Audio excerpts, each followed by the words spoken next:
Gipapangita sa City of Talisay Traffic Operations Development Authority kon City Toda kining duha ka mga motorista nga nalambigit sa hit and run sa duha ka naglahing vehicular incident. Ang report ni Femery Dumabo.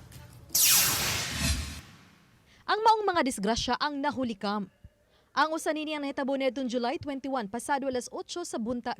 Sa kuha sa CCTV sa Talisay City Command Center, makita kining duha ka motorsiklo nga pagawa sa eskinita padung sa National Highway sa Barangay Linaw. Dihang kining motorsiklo nga gikan sa south, ang laos-laos lang sa pagpadagan. Ug hapit gyud ikabangga ang unang gikasugat nga motorsiklo. Apan ang sunod nga motorsiklo ang wala na gyud nakalihay ug nadasmagan niini tungod sa impact parehong natumba ang duha. Apan ang motorsiklo nga nakadasmag, mibarog ug milahos dayon sa pagpadagan palayo sa lugar. Ug wa na gani kuhaa ang nalagpot nini nga helmet. Samtang biktima usab sa hit and run kini usa ka siklista. Nitong July 22 pasado alas 6 sa buntag. Sa kuha sa CCTV, makita kini siklista nga nag-agi sa outer lane sa National Highway.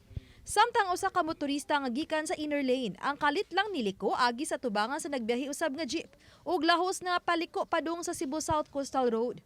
Sa gihimo niini nasagiran ang nagbisikleta, hinungdan nga natumba ang siklista ug diriyot gyud hinuon nga maigo kini sa jeep. Ang ligid sa bike sa biktima ang naligsan gyud sa jeep. Apan ang motorista nga nakasaghid sa biktima, inay muhunong, mi pasutoy hinuon sa pagpadagan. Ang mga biktima ang nakaangkon og mga minor injuries ug pagkaguba sa gimanihong motor ug bisikleta. Kini karon ang gipanawagan ug gipapangita sa City Toda. Karon ang atuang panawagan sa tanan ng mga nakakita nining maong video. Palihog hatagi mi ninyo og impormasyon kuno galing inyong namatikdan nga doon na mo'y idea kung kinsa ning mga tawhana.